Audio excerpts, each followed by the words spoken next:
இப்போ கணக்கு என்ன கொடுத்துருக்காங்க, ஓர் இணைகரத்தின் அடிப்பக்கமானது அதன் உயரத்தை போல 3 மடங்காகவும் அதன் பரப்பளவு 192 சதுர சென்டிமீட்டர் ஆகவும் இருப்பின் அடிப்பக்கத்தையும் உயரத்தையும் சென்டிமீட்டரில் வந்து கேட்குறாங்களா அவங்க. இப்போ அவங்க வந்து இணைகரம் சார்ந்து அவங்க என்ன கொடுத்துருக்காங்கன்னு பார்த்தங்க அப்படின்னாக்க, இணைகரத்தின் அடிப்பக்கத்தை வந்து நம்ம என்னன்னு வச்சுக்கோங்க அப்படின்னாக்கா பின்னு வச்சுக்கோங்க. இப்போ பி ஈக்குவல் டு உயரத்தை போல 3 மடங்குன்னு சொல்லியிருக்காங்களா.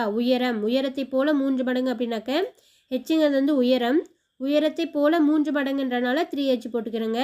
அதன் பரப்பளவு எவ்வளோ கொடுத்துருக்காங்க, 192ன்னு கொடுத்துருக்காங்களா. 192 சதுர சென்டிமீட்டர்.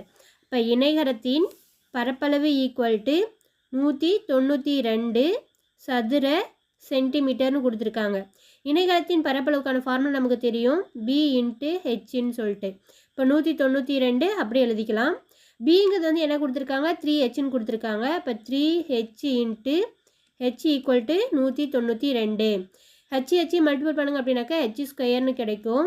இப்போ நம்ம என்ன பண்ணலாம் அப்படின்னு கேன்சல் பண்ணலாம். 4 மூவு 6 18, 19 18 போச்சுன்னா மீதி 1. இப்போ 12 மாறிடும். 12க்குள்ளே எத்தனை 3 இருக்குதுன்னு பார்த்துங்க அப்படின்னாக்கா 4 12. இப்போ ஹெச் ஸ்கொயர் ஈக்குவல் டு 64 அப்படின்னாக்க ஹெச் ஈக்குவல் டு இங்கே ஸ்கொயராக இருக்கக்கூடியது இந்த பக்கம் போச்சு அப்படின்னாக்கா ரூட்டாக மாறும் 64. அப்போ H equal to root 8 into 8ன்னு எழுதலாம். 8 8 64. ரூட்லேருந்து ஒரு நம்பர் வெளியே வரணும் அப்படின்னாக்கா 2 நம்பர் சேர்ந்து ஒரு நம்பராக வெளியே வரும்.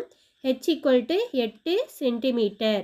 இப்போ ஹெச் ஈக்குவல் டு 8 சென்டிமீட்டராக இருந்துச்சு அப்படின்னாக்க அவங்க என்ன கேட்குறாங்க, உயரம் வந்து எவ்வளோ கண்டுபிடிச்சிட்டுங்க, 8 சென்டிமீட்டர் கண்டுபிடிச்சுங்க. அடிப்பக்கம் நமக்கு வேணும் அப்படின்னாக்க அடிப்பக்கத்தை நம்ம 3 ஈக்குவல் டு 3hன்னு வச்சுருக்கோங்களா. அப்போ 3 இன்ட்டு ஹெச்சோட மதிப்பு வந்து 8. அப்போ 8ன்னு சப்ஸ்டியூட் பண்ணிக்கலாம். 8 24. அப்போ பி அடிப்பக்கத்தோட வேல்யூ வந்து 24, பி ஹெச்சோட வேல்யூ வந்து 8. ஆன்சர் வந்து 24,8. 24,8 எங்கே இருக்குது, ஆன்சர் ஆப்ஷன் டி 24,8.